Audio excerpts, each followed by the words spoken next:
अध्याय 2 में हमने देखा कि कैसे साधु बाबा ने अचानक आकर रेणु और कृष्णा की जान बचाई और कैसे चमत्कारी वाण से अश्विन और उसकी माँ को लाइलाज बीमारी का शिकार बना दिया। आखिर क्या अश्विन और अश्विन की माँ की चालाकियाँ यहीं तक थी या फिर से वह रेणु और कृष्णा को सताने के नए नए हथकंडे अपनाएंगे? रेणु की आगे की जिंदगी में आखिर क्या होने वाला है, यह देखेंगे हम इस भाग में। मेरा सफर यही तक था बेटी, आगे का सफर तुम्हें खुद तय करना है। भगवान ने मुझे फिर से जीवन दान दिया है तो मैं इस जीवन को भगवान के चरणों में समर्पित करना चाहूँगा। अब मुझे भगवान की भक्ति में जाना होगा। आज हम आपको नहीं रोकेंगे बाबा, आपका बहुत बहुत धन्यवाद। आगे का सफर हम खुद तय करेंगे, बस आपका आशीर्वाद चाहिए। साधु बाबा गौ माता पर सवार होकर जंगल में कहीं गायब हो जाते हैं। कृष्णा और रेणु आराम से जंगल में अपनी जिंदगी बिताने लगते हैं। रेणु रोजाना साड़ियाँ बनाती और बाजार में बेच आती। उधर अश्विन और उसकी माँ को एक भयंकर बीमारी ने घेर लिया था, जिसमें ना तो वह ठीक से जी पा रहे थे और ना ही मर पा रहे थे। उनकी बीमारी इतनी बुरी थी कि कोई उनके आसपास भी नहीं लगता। ऐसे ही 10 साल बीत गए। बहुत जगह उन्होंने इलाज करवाया पर बीमारी ठीक न हो सकी। अब तो उनके पास कुछ खाने पीने और इलाज के लिए पैसे भी न बचे थे। हम ऐसे हाथ पे हाथ धरकर नहीं बैठ सकते अश्विन, हमें कुछ तो करना होगा। उस रेणु की वजह से ये सब हुआ है, उसे तो इसकी सजा मैं देकर रहूंगी। बदला तो मुझे भी चाहिए माँ, पर उससे पहले हमें इस घिनौनी बीमारी से छुटकारा चाहिए और इसका इलाज मैंने ढूंढ लिया है। आप बस मेरे साथ चलो। अश्विन और उसकी माँ किसी तरह एक सुनसान इलाके में पहुंच जाते हैं जहां दूर दूर तक खंडर ही थे। वो दोनों एक अंधेरी गुफा के अंदर पहुंच जाते हैं जहां एक तांत्रिक काले कपड़े पहने हुए बैठा था। उसके गले में छोटी छोटी इंसानी हड्डियों की माला थी। वहां का मंजर देख वो दोनों डर जाते हैं। ये तो कहाँ ले आया मुझे? ये तांत्रिक तो बड़ा खतरनाक लग रहा है। यहाँ तो कितनी सारी इंसानी खोपड़ियाँ भी पड़ी हैं। चलना यहाँ से वापस चलते हैं। नहीं माँ, ये तांत्रिक बाबा बहुत खतरनाक है। कोई काला जादू इनसे बचा नहीं। अब ये ही हमें इस बीमारी से निजात दिलाएंगे। तुम चलो मेरे साथ माँ। तांत्रिक जो कोई काली साधना कर रहा था, अचानक से हुई आहट से वो टूट जाती है। मेरी साधना तोड़ने की किसमें हिम्मत हुई? कौन है वो मूर्ख? तांत्रिक बाबा, हम बहुत मुसीबत में हैं। हमें आपकी मदद चाहिए। सिर्फ आप ही है जो हमें इस मुश्किल अजीब बीमारी से निजात दिला सकते हैं। तांत्रिक उनकी मदद करने को मान जाता है और जब वो अश्विन की आंखों में देखता है तो तांत्रिक की आंखें खौफ से बड़ी हो जाती हैं।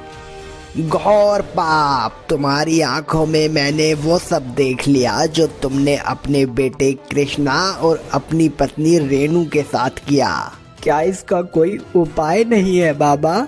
उपाय है पर बहुत ही खतरनाक। तुम्हें तुम्हारे बेटे की बलि देनी होगी। उसको जान से मारकर उसके खून से एक पूजा होगी। उसके बाद ये बीमारी तुम लोगों से दूर हो जाएगी। पर ध्यान रहे ऐसा उन्हें पता ना लगने पाए, क्योंकि वो लड़का कृष्णा, उसके अंदर कुछ तो खास है। ठीक है बाबा, उस कृष्ण को तो अब मरना ही होगा, साथ में उसकी माँ रेणु को भी। अश्विन और उसकी माँ के जाने के बाद तांत्रिक की आंखें खुशी से चमक उठती हैं। उस कृष्णा से तुम्हारी बीमारी तो ठीक हो ही जाएगी अश्विन, साथ में मुझे भी वो मिल जाएगा जिसकी वजह से मेरी काली विद्या अधूरी है।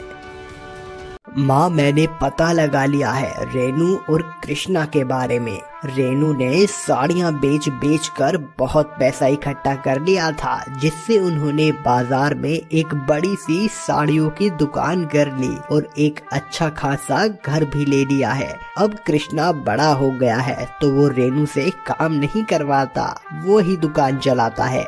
अरे वाह, ये तो सोने पर सुहागा हो गया। मेरे पास एक तरकीब है जिससे सांप भी मर जाएगा और रस्सी भी नहीं टूटेगी। साफ साफ बताओ ना माँ। कृष्ण भी मरेगा और हमारी बीमारी भी ठीक होगी और वो दुकान भी हमारी होगी। बस जैसा मैं कहूँ तुझे बिल्कुल वैसा करना है। अब तो वो साधु बाबा और वो गौ माता भी नहीं है उनकी रक्षा करने को। अब उन्हें कोई हमसे नहीं बचा सकता। समझ गया ना मेरी बात? हाँ माँ। अश्विन अपनी माँ की तरकीब के अनुसार अपनी चाल की शुरुआत कर देता है। कृष्णा दुकान पर बैठा हुआ था। तभी एक आदमी जिसका नाम नारंग बंसी था वो कृष्णा से कहता है, आजकल प्यार तो बचा ही नहीं, सबको अपनी अपनी पड़ी है। तुम और तुम्हारी माँ तो यहाँ ऐश का जीवन बिता रहे हो। वहाँ पता भी है तुम्हारे पिता और दादी के साथ क्या हो रहा है। क्या हुआ उन्हें? वो ठीक तो है ना? और आप कौन हो काका? मैंने पहचाना नहीं। मैं नारंग बंसी हूँ, तुम्हारे पिता का पुराना मित्र। देखो बेटा, गिले शिकवे अपनी जगह, पर उन दोनों की हालत बहुत खराब है। कोई उनके आसपास भी नहीं भटकता। कई कई दिन भूखे रहते हैं। बीमारी के इलाज में घर भी बिक गया, अब तो सड़क पर आ गए हैं। एक पहुंचे हुए हकीम ने उन्हें बताया कि अगर तुम उनके साथ रहोगे तो उनकी बीमारी में सुधार आ सकता है, क्योंकि उस बीमारी में वो तुम्हारे और तुम्हारी माँ की वजह से ही पड़े हैं। ये सुनकर कृष्णा बहुत दुखी हो जाता है। मैं उनकी मदद जरूर करूंगा, चाहे जैसे भी हो, पर है तो हमारे अपने ही। नारंग काका, मैं एक बार माँ से बात कर लूं। ठीक है बेटा। कृष्णा सब आकर अपनी माँ रेनू को बताता है। माँ, हमें उनकी मदद करनी चाहिए। हम उन्हें ऐसे मरने को नहीं छोड़ सकते। साधु बाबा कहाँ हैं ये भी नहीं पता, जिससे उनकी बीमारी का इलाज हो पाता। इलाज न सही, कम से कम हम उनका ख्याल तो रख सकते हैं। तो सही कह रहा है कृष्णा। वैसे भी इतने सालों में उन्हें उनका सबक मिल गया होगा। तुम एक काम करो, जाकर उन्हें ले आओ। वो यहीं हमारे घर में ही रहेंगे।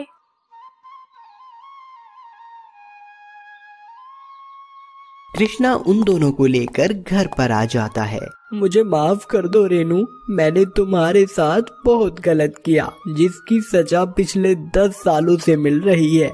मेरा यकीन करो, मैं अब कुछ गलत नहीं करूँगा। और मेरे बच्चे कृष्णा, तू, आज तक मैंने पिता होने का फर्ज नहीं निभाया, फिर भी तूने बेटा होने का फर्ज निभाया। मैं बहुत किस्मत वाला हूँ। अश्विन सही कह रहा है। मैं भी तुम दोनों से हाथ जोड़कर माफी मांगती हूँ। ऐसा मत कहिए दादी और पिताजी, आपको आपकी गलती का एहसास हो गया है ना, वो काफी है। कृष्णा सही कह रहा है। आज से हम एक सुखी परिवार बने रहेंगे। कई दिन ऐसे ही बीत जाते हैं, जिससे कृष्णा और रेनू को यकीन हो गया था कि अश्विन और उसकी माँ सच में बदल गए हैं। एक दिन अश्विन की माँ अश्विन से कहती है, कब ले जाएगा इस कृष्णा को तांत्रिक की गुफा में? मैं और अच्छा बनने का नाटक नहीं कर सकती। ले जाऊंगा माँ, पर उससे पहले कृष्णा की दुकान तो अपने नाम करवा लूं। तुम बस देखती जाओ। इतना कहकर अश्विन घर से निकल जाता है। घर से कुछ दूर उसे नारंग बंसी मिलता है। जो मैंने कहा था वो ले आया ना? हाँ, ये रहे कृष्णा की दुकान के कागजात। उस दिन जब मैं उसकी दुकान पर गया था, तब मैंने ये बड़ी चालाकी से चुरा लिए थे। मैंने इनमें थोड़ा बहुत बदलाव करवा दिया है। बस इस पर तुझे कृष्णा का अंगूठा लगवाना है और मुझे मेरे हिस्से के पैसे दे देने हैं। ये हुई ना बात, पैसे मिल जाएंगे तुझे। अब देखो मैं कैसे उन्हें मजा चखाता हूँ। अश्विन घर आ जाता है। वो रात होने का इंतजार करने लगता है और जब कृष्णा सो जाता है तब वो चुपके से नजदीक जाकर उन कागजों पर कृष्णा का अंगूठा लगा देता है। दूसरी तरफ रात के अंधेरे में वो तांत्रिक अपनी विधि पूरी करते हुए खुद से बोला, मुझे गुरुजी के पास जाना होगा।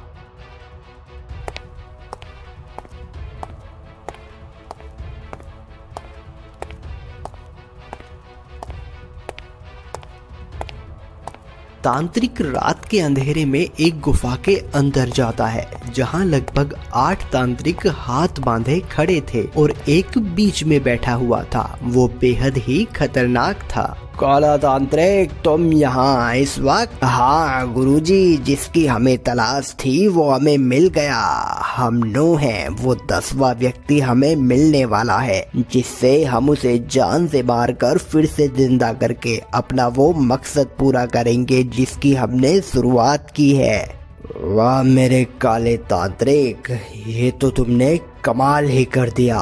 पिछले 10 साल की तपस्या का हमें फल मिलने वाला है। उस गुफा के सारे तांत्रिक अपनी जीत का जश्न मनाने लगे। उधर अश्विन और उसकी माँ अपनी तरकीब शुरू कर चुके थे। वो धीरे से उस कमरे में पहुँचे जहाँ रेनू सो रही थी। अश्विन ने कपड़ा रेनू के मुंह पर बांधा, जिससे रेनू की आंख खुल गई। जल्दी कर अश्विन, कृष्णा को ये सब पता नहीं चलना चाहिए। हाँ माँ। वो दोनों रेनू को बांधकर एक बोरी में डाल लेते हैं। धीरे से सबसे छुपते छुपाते वो उस बोरी को बाहर ले आते हैं। घर के बाहर नारंग बंसी एक बग्गी लिए खड़ा था। तू जानता है ना इसके साथ क्या करना है और कहाँ ले जाना है? हाँ, वो सब मैं देख लूंगा, तुम यहाँ कृष्णा को संभाल लेना बस। नारंग उस बोरी में बंद रेनू को तेजी से वहां से ले जाता है। सुबह जब कृष्णा की आंख खुली तो अश्विन जोर जोर से चिल्ला रहा था।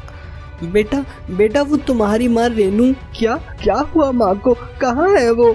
कोई तुम्हारी माँ को अगवा करके ले गया है बेटा, और ये चिट्ठी छोड़ गया है। मुझे तो पढ़ना लिखना नहीं आता, तुम्हें तो जरूर आता होगा, इसे पढ़ो जरा। अगर अपनी माँ की सलामती चाहते हो तो पुरानी घाटी के पास बनी गुफा में आ जाओ, नहीं तो तुम्हारी माँ जिंदा नहीं बचेगी। पिताजी, हमें तुरंत वहाँ जाना होगा, उन्हें हमें बचाना होगा।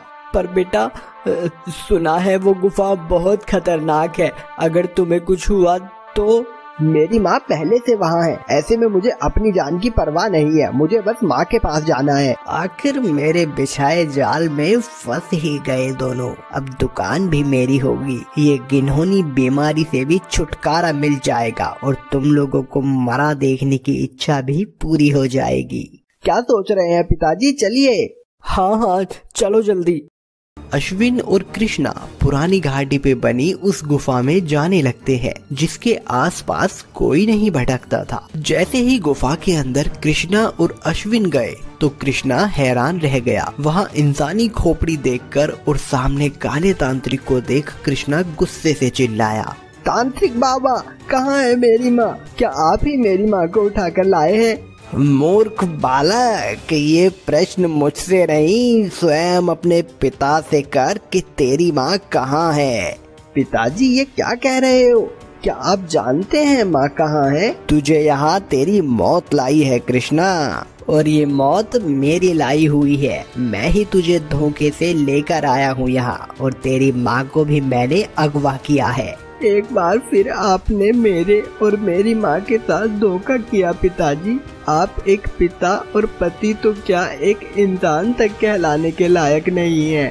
ये सुनकर अश्विन गुस्से से भर जाता है। ये सब करने पर मजबूर हुआ मैं। तुम्हारे और उस साधु बाबा की वजह से मैं और मेरी माँ इतनी घिनौनी बीमारी का शिकार हो गए कि लोग हमसे घिन करते हैं। ऐसे में तुम्हारी मौत ही हमें इस घिनौनी बीमारी से निजात दिलाएगी। और इतना ही नहीं, तुम्हारी दुकान भी मैंने अपने नाम करवा ली है। ये सब सुनकर तो कृष्णा की आंखें भर आती हैं। इतने समय बाद उसे अपने पिता का प्रेम मिला था, वो भी एक धोखा निकला। इस अश्विन की बीमारी ठीक हो जाएगा कृष्णा की मौत से, और उसके बाद हम एक खास पूजा करके इसको फिर से जिंदा करेंगे और अपना मकसद पूरा करेंगे। तभी तांत्रिक अश्विन से कहता है, और समय बर्बाद नहीं करो अश्विन, हमें कृष्णा को मारना होगा ताकि हम इसके खून से काले जादू की विधि कर सकें। जहां कृष्णा की जान खतरे में थी, वहीं अश्विन की माँ और नारंग बंसी ने रेनू को एक जगह पर बांध रखा था। उन्होंने रेनू को सब बता दिया था। बहुत उड़ रही थी ना, अब कुछ ही देर में तेरा बेटा कृष्णा मरने वाला है। ए, तू क्या पागल हो गई? तेरा बेटा मरने वाला है और तू ऐसे हंस रही है, कहीं पागल वागल तो नहीं हो गई? पागल मैं नहीं, तुम लोग हो। अरे मैंने तो तुम्हारी सारी बातें उसी दिन ही सुन ली थी जब तुम और अश्विन दुकान नाम और कृष्णा के मारने की बातें कर रहे थे। क्या? अगर तुम सब पहले से जानती थी तो कृष्णा को कुछ बताया क्यों नहीं? क्यों हमारे जाल में फंस गई? क्योंकि वो कृष्णा है, बिल्कुल अपने नाम की तरह, और उसकी परवरिश, उसका पालन पोषण उन महान साधु ने किया है। और मेरे कृष्णा के बारे में तुम नहीं जानती, मैं जानती हूँ। अब तुम्हारे पुत्र को मेरा कृष्ण से कौन बचाएगा? अश्विन की माँ और नारंग बंसी के होश ही उड़ जाते हैं। वहीं काला तांत्रिक कोई मंत्र पढ़ते हुए कृष्णा की तरफ बढ़ रहा था। जैसे ही कृष्णा के ऊपर तांत्रिक ने वार किया, कृष्णा की आंखें अजीब रोशनी से चमकने लगी और वो बिजली की सी फुर्ती से एक साइड हो गया। तांत्रिक ने दोबारा वार किया। कृष्णा फिर तेजी से गुफा के दूसरे सिरे पर पहुंच गया, जिसे देख अश्विन और तांत्रिक दोनों के होश उड़ गए। तांत्रिक बाबा, आप इतने बड़े जादूगर हैं, मेरे साधारण से पुत्र को भी नहीं पकड़ पा रहे आप? क्योंकि जिसे तुम साधारण बोल रहे हो वो कोई साधारण इंसान नहीं है। तांत्रिक, मैं तुम्हारी तरह कोई जादूगर नहीं हूँ। मेरे सर पे शिव जी का हाथ है। मेरी परवरिश मेरे साधु बाबा ने की है। मुझे उन्होंने ही शिक्षा दी है। उन्होंने मुझे ये भी सिखाया कि अपनों का आदर करो, पर अगर कोई तुम्हें इस्तेमाल करे तो उसे अपना रौद्र रूप दिखाने से पीछे मत हटो। साधु बाबा ने जब कृष्णा को शिक्षा दी, उसी के साथ उसे कुछ ऐसी चीजें भी सिखाई जिससे वो अच्छे बुरे समय पर अपनी और रेनू की रक्षा करे। उसे कुछ गुप्त शक्तियाँ दी जिनका कृष्णा को नहीं पता था, पर जब भी कोई मुसीबत कृष्णा या रेनू पर आई, वो एक योद्धा सा बन जाता। उसके सामने कोई भी आता, वो उसे धूल चटा देता।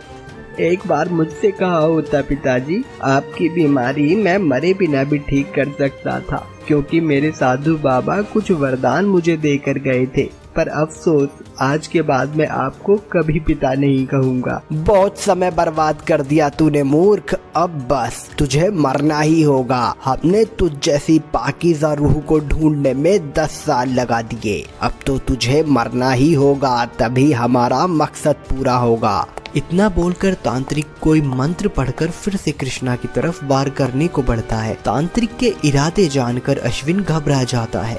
इस तांत्रिक के इरादे तो मुझसे भी ज्यादा खतरनाक है। इसका मतलब इसे कृष्णा मेरी मदद के लिए नहीं बल्कि अपने लिए चाहिए था। मुझे यहाँ से भाग जाना चाहिए, वरना मैं भी मारा जाऊंगा। अश्विन डरकर गुफा से भाग निकलता है और सीधा वहाँ पहुँचता है जहाँ रेनू और उसकी माँ थी। मर गया वो कृष्णा। वो सब बाद में माँ, अभी हमें यहाँ से चलना होगा। इतनी बार हार का स्वाद चखा है, कभी मुझसे तो कभी मेरे पुत्र से, फिर भी आज तक तुम लोगों को सही गलत का फर्क समझ नहीं आता। इंसानियत के नाम पर धब्बा हो तुम लोग। तुझे तो मैं बाद में देख लूंगा। अश्विन रेनू को खोल देता है और तेजी से अश्विन, उसकी माँ और बंसी वहाँ से भाग जाते हैं। दूसरी तरफ तांत्रिक ने एक भभूति कृष्णा के ऊपर फेंकी, जिससे कृष्णा निढाल होकर जमीन पर गिर गया। तांत्रिक मंत्र पढ़ते हुए उसे अपने वश में करने लगता है और जैसे ही चाकू कृष्णा की गर्दन पर रखकर मंत्र पढ़कर चलाने लगा, तांत्रिक उछलकर दूर जा गिरा। कृष्णा की आंखें सुर्ख हो गई थी। उसके चेहरे पर अजीब नूर था जो बता रहा था कि काले तांत्रिक की मौत निश्चित है। एक बार फिर अपने दिमाग और अपनी अच्छाई से वो उन सबको हरा देते हैं, पर कुछ चीजें अभी भी उलझी हुई थी। क्या चाहते हैं वो सारे तांत्रिक? कृष्णा क्यों चाहिए उन्हें और कौन सा मकसद पूरा करना है उन्हें? इन सभी सवालों के जवाब मिलेंगे आपको इस कहानी के अगले भाग में, तो देखना ना भूलें भाग 4।